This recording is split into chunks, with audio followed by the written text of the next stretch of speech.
External piles ఉంటాయి, internal piles ఉంటాయి, తర్వాత సింపుల్ పైల్స్, కాంప్లికేటెడ్ పైల్స్ కూడా ఉంటాయి. వీటిలో కొంతమందికి మనం ఎగ్జామిన్ చేస్తే కొంత శాతం పేషెంట్స్లో క్యాన్సర్స్ కూడా ఉంటాయి. వాళ్ళు నెగ్లెక్ట్ చేసి అది పైల్స్ అనుకొని సింపుల్గా మెడిసిన్స్ తీసుకుంటూ నెగ్లెక్ట్ చేస్తూ ఉంటారు. కొంతమంది ఎగ్జామిన్ చేసినప్పుడు క్యాన్సర్లు కూడా కింద ఏనస్, రెక్టల్ రీజన్ దగ్గర క్యాన్సర్స్ కూడా బయటపడుతూ ఉంటాయండి. వీటికి మనం మెయిన్గా ఇనిషియల్ స్టేజ్ దీంట్లో కూడా గ్రేడింగ్స్ ఉంటాయి. గ్రేడ్ 1 to గ్రేడ్ 4 పైల్స్ ఉంటాయి. ఎక్కువ శాతం ఇంటర్నల్ పైల్స్ వల్లనే మనకి బ్లీడింగ్ అవుతుంటాయి. సో ఈ పైల్ మాస్ అనేది మనకి ఒక రక్తనాళాల గుచ్చిలాగా ఉంటుంది. ఎస్పెషలీ మనకి మోషన్ కాంటినెన్స్ అంటాం.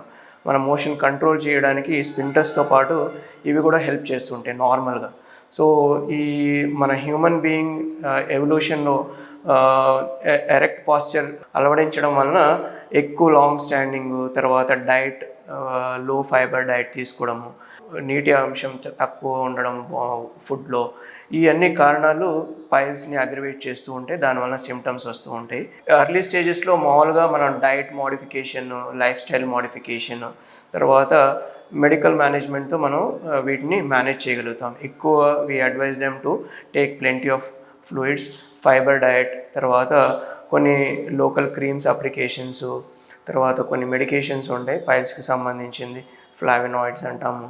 వీటితో మేనేజ్ చేస్తుంటాం. లాక్సేటివ్స్, మోషన్ ఫ్రీ అవ్వడానికి స్ట్రెయిన్ అవ్వకుండా లాక్సేటివ్స్ కూడా మెడికేషన్స్ అడ్వైస్ చేస్తూ ఉంటాం. అది సివియర్గా అయినప్పుడు కొంతమందికి సర్జికల్ ఇండికేషన్స్ కూడా ఉంటాయి. దాంట్లో రకరకాలుగా ఉంటాయి. కామన్గా కన్వెన్షనల్గా పైల్ మాస్ని ఎక్సర్సైజ్ చేయడం, హెమరాయిడెక్టమీ అంటాము. లేటెస్ట్గా లేజర్ హెమరాడోపెక్సీ అంటాము. తర్వాత స్టాప్లర్ హెమరాడోపెక్సీ అంటాము.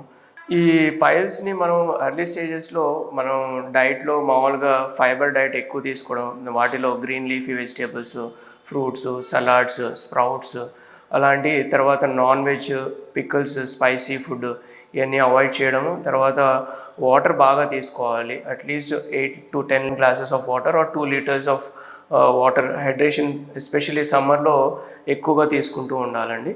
సో మనం సెడెంటరీ లైఫ్ ఎక్కువగా ఈ సాఫ్ట్వేర్ కంపెనీలో ఎక్కువ కూర్చొని జాబ్స్ ఉంటాయి. వాటి వల్ల కూడా ఈ పైల్స్ అగ్రివేట్ అయ్యే అవకాశాలు ఉంటాయి. సో అలాంటప్పుడు మనం కొద్దిగా మధ్యలో బ్రేక్ ఇచ్చి కొంచెం ఎక్కువసేపు కూర్చోకుండా జాగ్రత్తలు తీసుకుంటూ వాటర్ బాగా తీసుకొని ఇలాంటివి చేస్తూ ఉంటే కొంచెం అర్లీగానే కొంచెం ట్రీట్మెంట్ స్టార్ట్ అవుతే కొంచెం అది ప్రోగ్రెస్ అవ్వకుండా కొంచెం సిమ్టమ్స్ కూడా ఫ్రీ అయ్యి పేషెంట్ కూడా ఇబ్బంది లేకుండా ఉంటుంది.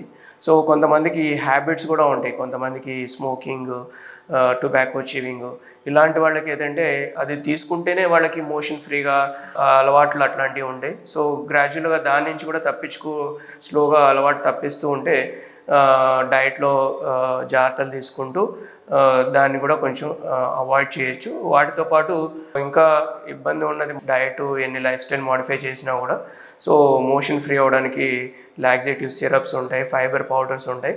ఇలాంటివి తీసుకుంటే చాలా వరకు మనం కాన్స్టిపేషన్ అవాయిడ్ చేస్తే ఈ సిమ్టమ్స్, ప్రాబ్లమ్స్ అన్నీ అగ్రివేట్ అవ్వకుండా మనం అక్కడి వరకు మనం మేనేజ్ చేయగలుగుతాం.